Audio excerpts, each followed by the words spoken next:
Hello दोस्तों, मैं आपकी राधिका बहुत ही सुंदर सा प्यारा सा आप लोगों के लिए एक सुहाग गीत लाई हूँ। सुनिए, आनंद लीजिए। पारंपरिक गीत ही अच्छे लगते हैं और ये जो अब आजकल ट्रेंडिंग में नए नए गीत बनते हैं, इनमें वो तो लहर नहीं आती है, वो गीत अच्छे भी नहीं लगते। तो आप लोग सुनिए, आनंद लीजिए। बहुत ही प्यारा सा फुलवाज करके सुनिएगा। इस गीत का भाव है कि गौरा मैया फूल तोड़ने के लिए जा रही हैं और नादान गौरा हमारी और शंकर भगवान को देख के वो डर जाती हैं, क्योंकि उनका रूप ही बड़ा भयावन था। सांप में बिच्छू और शरीर में भभूति, तो देख के वो डर जाती हैं और मुरझा जाती हैं। तो देखिए किस तरह से डरती हैं, कैसे वो उनकी अपनी माँ के पास पहुँचती है। माँ उनकी पूछती है तो क्या बताती हैं, सुनिए आप लोग।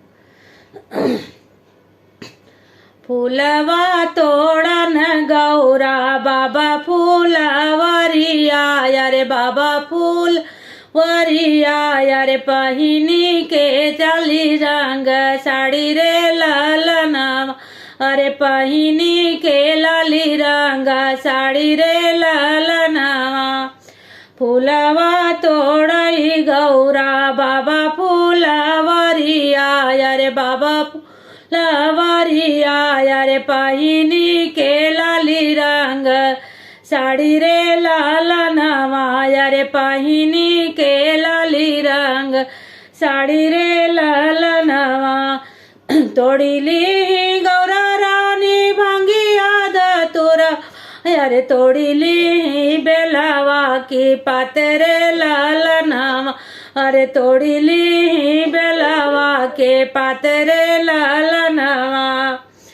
बसाहा पे चढ़ी के नियावे साधु जोगिया, अरे दिया खी के गौरा डेरानी रे ललन, अरे दिया खी के गौरा डेरानी रे ललनवा। बसाहा पे चढ़ी के नियावा एक जोगिया, अरे दिया खी के गौर डेरानी रे ललनवा, अरे दिया खी के गौरा डेरानी रे ललनवा। भांगी याद तुरवा जोगी लिए गाठी आई, अरे फूलावा तौ दिए छितराई रे ललनवा, अरे फूलावा तौ दिए छितराई रे ललनवा।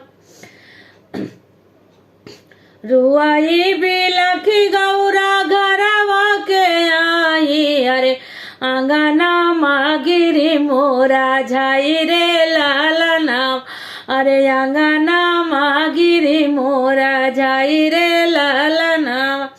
दौड़ी भागी मैना मैया जे आई, अरे गौरा काले ली उठाई रे ललनवा, अरे गौरा काले ली उठाई रे ललनवा। काहे का गौरा तू गयो घबराई, अरे काऊ दिया खी डरायु रे ललनवा, अरे काऊ दिया खी डरायु रे ललनवा। कौने गुना बियटी गयो मोरा झाई, अरे हमसे तू दिया त्यो बताई रे ललन, अरे हमसे तू दिया त्यो बताई रे ललनवा। फूलवा तोड़न गए बाबा फूलवरिया, अरे गैले एक जोगिया डेराई रे ललनवा, अरे देखे एक जोगिया डेराई गए ललनवा।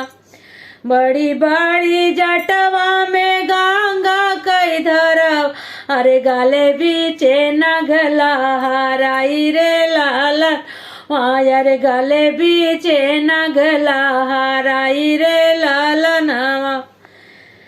बड़ी बड़ी जटवा में गंगा कई धरवा, अरे गले बीचे नगला हराई रे ललनवा, अरे गले बीचे नगला हराई रे ललनवा।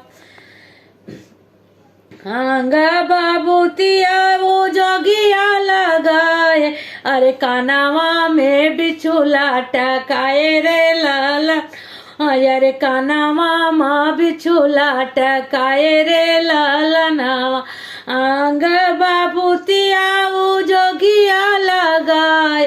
अरे कानावा माँ बिछुला टकाए रे ललना अरे कानावा माँ बिछुला टकाए रे ललनावा दाएं हाथे जोगिया दाएं हाथे लिए मैया जोगिया तीर सुलावा।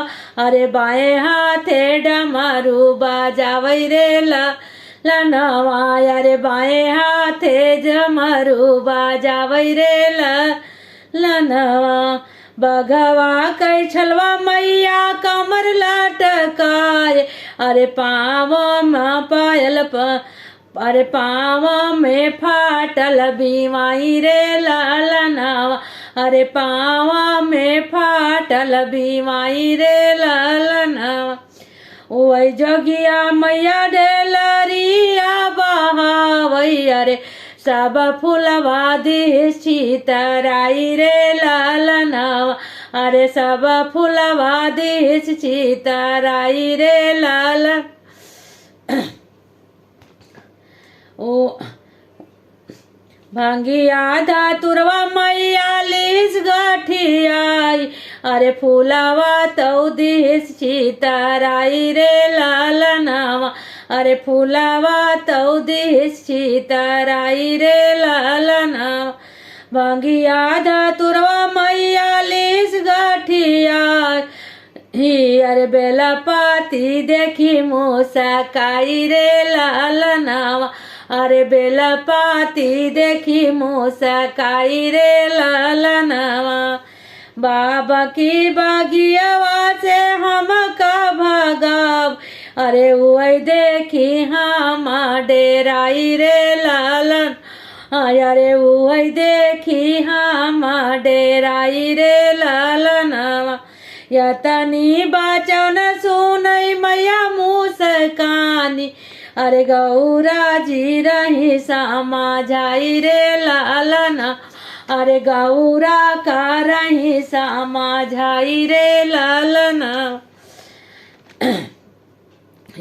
की मोरी बेटी तोरी अकला हैरान। अरे वो तोहरा साथी आओ भूलायु रे ललनावा अरे की तोरा सुधिया भूलानी रे ललनावा की मोरी बेटी तोरी अकला हैरानी। अरे की तोरी मती गाई मारी रे ललनावा वही तो होई बेटी तीरा लोकी नया था। अरे तीन लोका के स्वामी अरे बानी आई सोमिया तो हर रे ललनावा अरे बहोई है साजनावा तो हर रे ललन वही तो होई बेटी तीनों लोक के स्वामी अरे बनी है साजनावा तो हर रे ललनावा अरे बानी है साजनावा तो हर रे ललनावा। तो फुल वाच करके सुनिए तभी गीत का आनंद आता है। आप लोग बताइएगा गीत कैसा लगा।